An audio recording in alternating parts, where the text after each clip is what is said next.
Hi, this is White Simon. I'm going to show you how to moisturize your skin.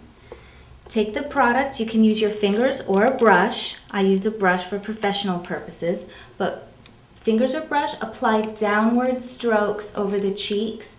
That helps for cosmetic purposes, keep the facial hair smooth. Moisturizing is important to help keep your skin young. It'll protect from the environment and the elements. It'll help soften and smooth lines and work as a foundation base to keep your skin protected. Moisturizing is pretty straightforward.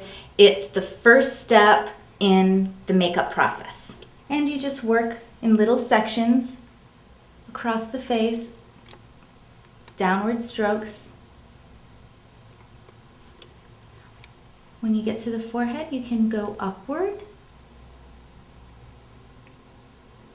It helps protect the skin, not only from the environment, but cosmetics as well, so your pores don't get clogged. And then apply onto the neck as well. And now that's how to moisturize your skin.